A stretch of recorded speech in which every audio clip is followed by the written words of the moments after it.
Fight is on! Ready? Fight! So, obviously, now, compared to before, I guess the game's a little different because more people are kind of getting into this. But, I mean, obviously, you're pretty aware of the condition, or I guess the state of gameplay commentaries as far as FPS games go. Right. Do you think there's a particular reason why fighting games can't really, or haven't really caught up to that idea? I think because the commentary style for a lot of like Call of Duty videos specifically, like if we're talking about commentary and shooters, it's Call of Duty.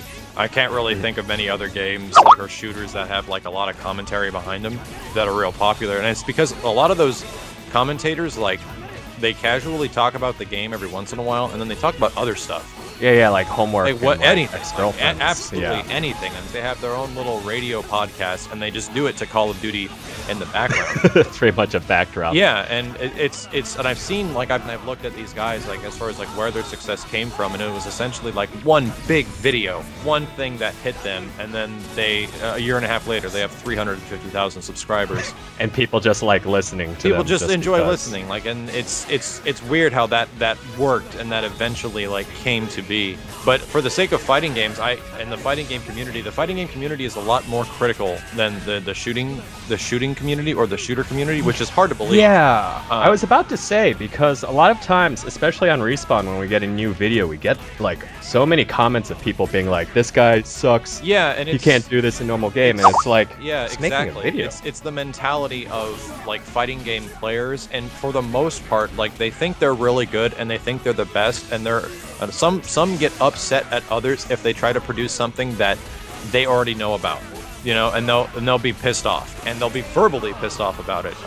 But at the same time, and the reason is that getting into fighting games has been difficult for over 10 years, like even 15 years. Getting into a fighting game, because the community is kind of like, they call them scrubs, they call them noobs, and the idea of even helping out someone like that is so much work and so much effort.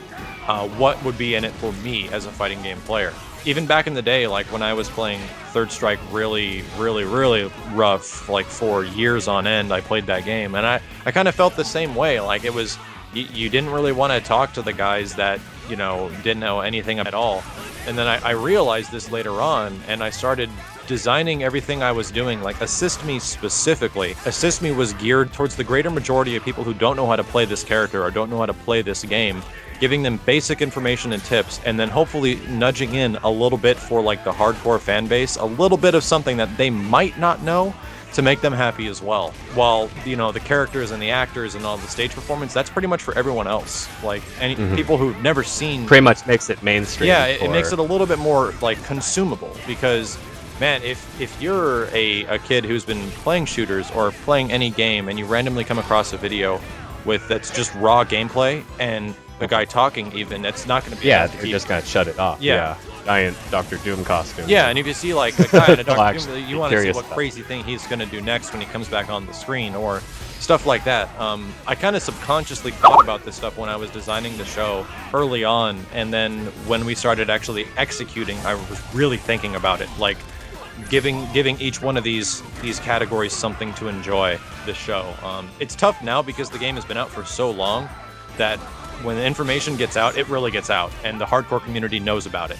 So giving them something like really unique and like an Assist Me video nowadays is tough, because people know mostly everything about the characters. There's not a lot of like new little hidden pieces of technology. Yeah, you're not breaking new ground. Yeah, exactly. So what I've done now is I've kind of designed it to go towards that 80% of people that have no idea about how to play this game, but they would like to, and then give something to the remaining 20% of people who are pretty decent at the game, and then just try to make it entertaining. I think that's the biggest thing I really try to do with all my videos, for the most part, is to make them entertaining.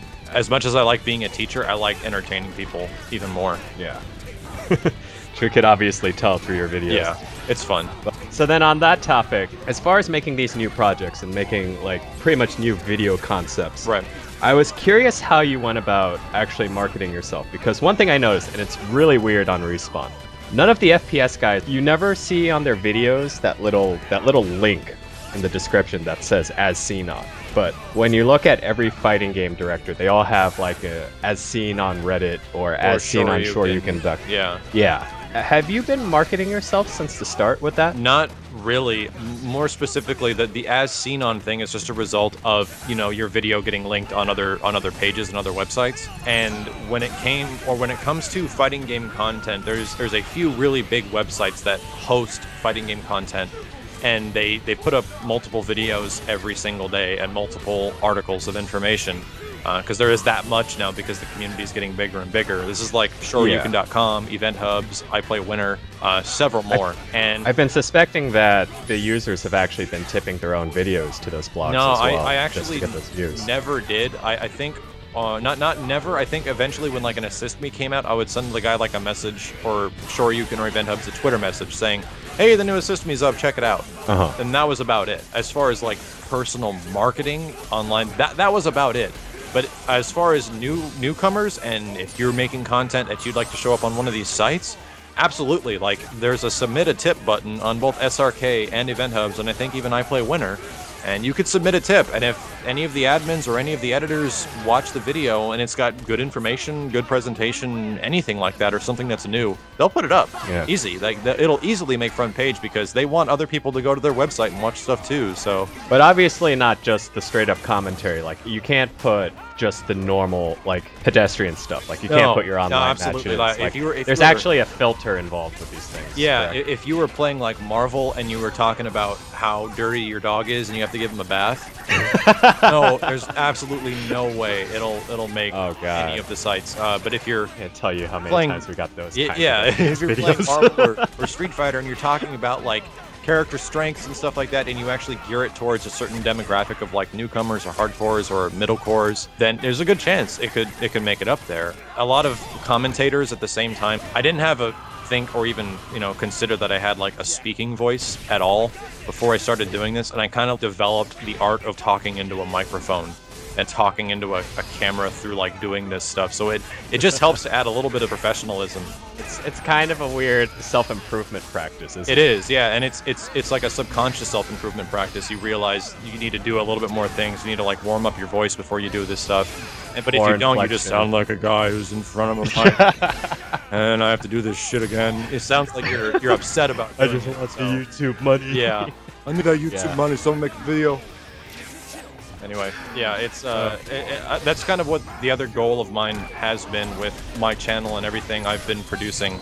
For the most part, is that I like adding a level of professionalism to everything. You'll still find like a typo every once in a while and things like that throughout my videos, but when it comes to commentaries, even on the Call of Duty side, I like adding that level of professionalism. Which encourages other people to actually edit their audio after they record it. Yeah, absolutely. Like, that blows my mind that if people record a commentary, they'll just take it. They'll just leave it.